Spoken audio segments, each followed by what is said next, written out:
tuned at Smart 24, and this is Financial Markets, and my name is Anthony, and we are here to drive your business into the financial markets world as we look at the top stories right here making headlines. Now, the Uganda regulatory benefits, the Uganda Retirement Benefits Regulatory Authority is marking 10 years. So, and they are, the body in charge of regulating all pension schemes in the country, including the National Savings Scheme, which is the National Social Security Fund, NSSF. And today we want to have a little bit of a look into what UBRA does and how it can benefit you and your family. Now, according to reports, old age poverty is real, and you don't need to be a rocket scientist to comprehend this fact. This is because older persons in Uganda are particularly vulnerable to chronic poverty, as evidenced across the rural areas where most live or eventually end up. Most often than not, they face economic constraints. Approximately 85% of active older persons engage in crop farming, which is insufficient to provide a regular stable income and have no social security, according to Uganda Social Protection Platform policy brief.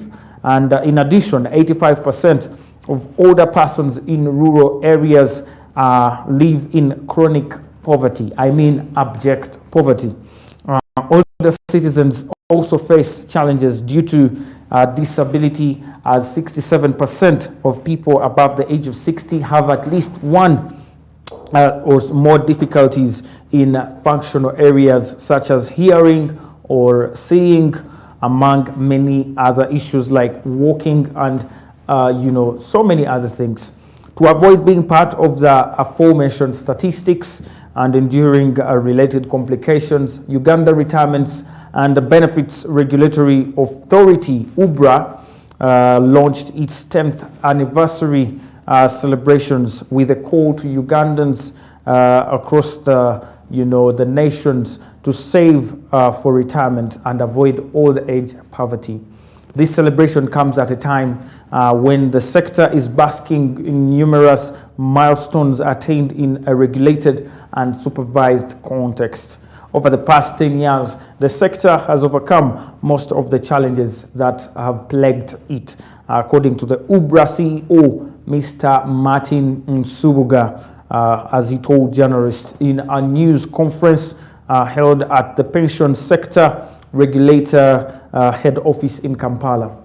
Now, he continued saying that the sector was unsupervised, unregulated, saddled by an ever-growing fiscal burden of pension liabilities, mismanagement of schemes, misappropriation of assets, poor investment decisions, loss of funds, embezzlement of members' savings, and outright corruption. The primary objective for establishing the Uganda Retirement Benefits Regulatory Authority was to protect members' funds, improve the scope and efficiency of the sector, with the ultimate goal of ensuring adequate, affordable, and sustainable retirement benefits for all savers. Now, over the past 10 years, the Uganda Retirement Benefits Regulatory Authority has developed systems and capabilities to regulate and supervise the sector.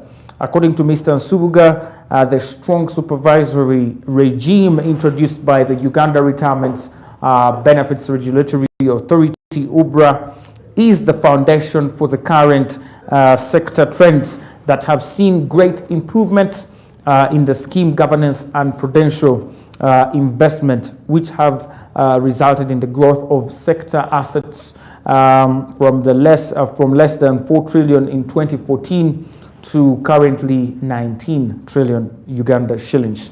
Now, giving back as a way to appreciate the people, it renders services to UBRA's 10th anniversary will kick off with a 2-day health camp scheduled for 31st of June to 1st of June 2022 at the railway grounds in Kampala. The health camp is part of UBRA's corporate social responsibility, and all health services will be free of charge.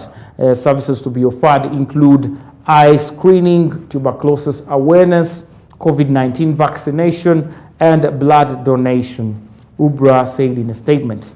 Now later on July 07, that is the 7th of July, the authority will host a one-day public symposium where stakeholders will converge to reflect on the sector's journey over the past 10 years and make recommendations for the sustainability of gains for so far attained, as UBRA notes right there. So UBRA is celebrating 10 years, and exactly yesterday they began their health camp at Uganda Railway.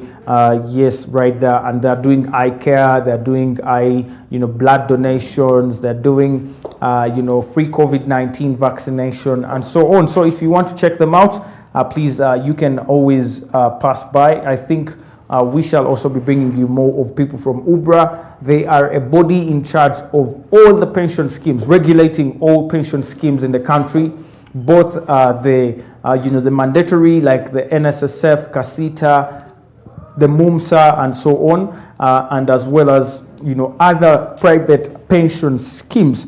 They have been in operation for the past 10 years and have achieved a milestone in terms of making the pension schemes accountable, profitable, and bringing returns in terms of what people have been saving for retirement. Now, there are very many issues still to be addressed when it comes to the sector of saving for retirement, as for example, reports show that 54,000 elderly persons over ID issues. Now, the total of 54,559 elderly persons are missing out on the social assistance grant from Empowerment SAGE over national identity card related challenges. The government has said that of these, 11,000 persons have not registered for the National Identification and Registration Authority, while 43,559 have wrong ID details. Now, the SAGE, and that is the Social Assistance Grant for Empowerment, and the expanding Social Protection Program, in which the government provides a monthly grant of over 25,000 Uganda shillings to citizens above 80 years, is giving out this money, but with sufficient identification. If at all you have been approved actually to get this money, you need to have identification. Now, Mr. Dominic Gidudu Mafwari, who is the Minister of State for Elderly Affairs at the Ministry of Gender, Labour and Social Development, in a press meeting said that bank accounts have to be opened for beneficiaries in Centenary Bank to receive the grant. However, it is a requirement by the Bank of Uganda that for anyone to open a bank account, they must have a national ID. Now, there are older persons who meet the SAGE eligibility criteria of 80 years and above, but cannot be verified unless they have national identification cards. Many of the national IDs of the elderly persons have errors on their dates of birth, names and other details. That is why they are missing out on the senior citizens grant, Mr. Gidudu said. So the process of changing one's details on the national ID is laborious and expensive for an older person, he added. Ms. Sait Katukunda, a spokesperson of the ESP, said that at the inception of the social grant program, the Ministry of Gender was to pay using MTN mobile money and other pay centers, but the system became unreliable. They then embraced the registration for the national IDs, which we now use to verify the age of the beneficiaries. They have also a contractual agreement with the banks to pay the elderly persons, where they also used to pay them through Post Bank, and their contract expired last March.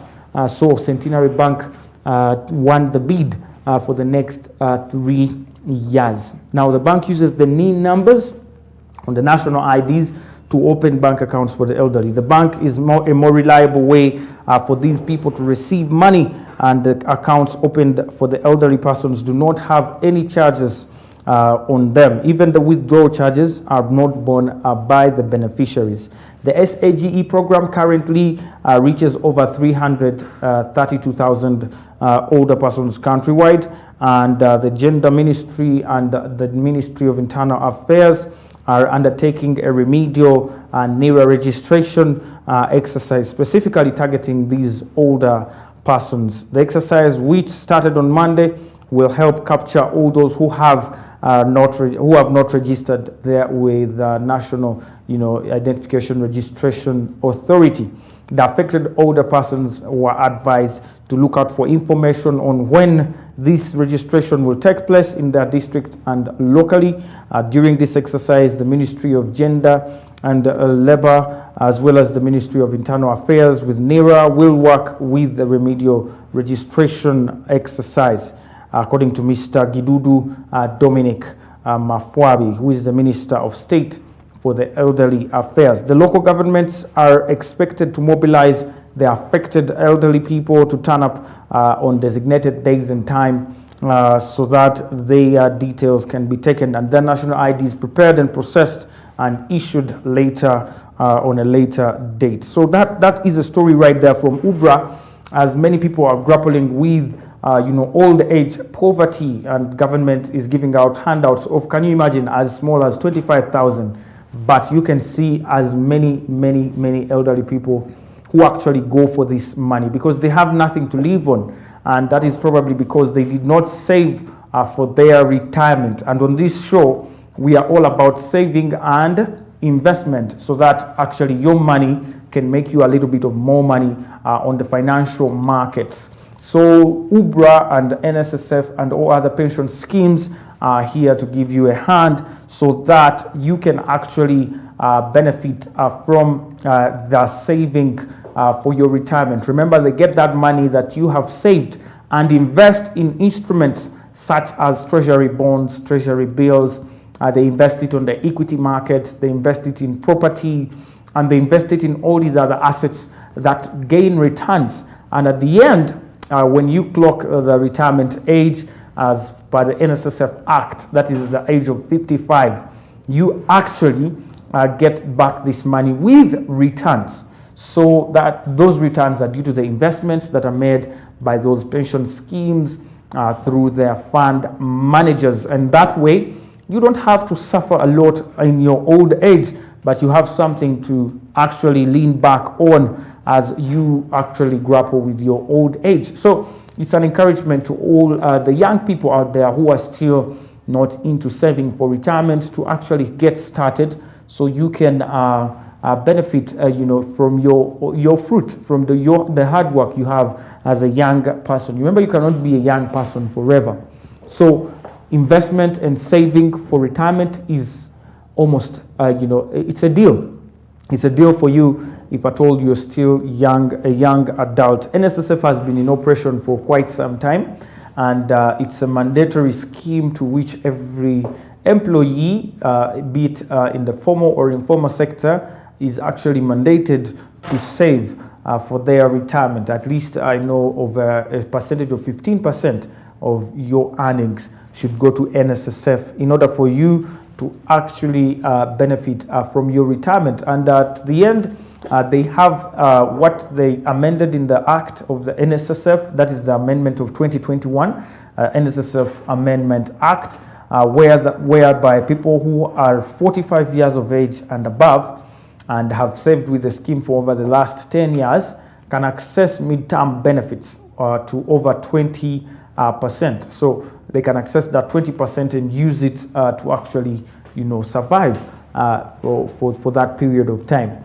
There are also other benefits for people with disability. People who have disabilities can actually access as well their midterm benefits somewhere before the age of 55.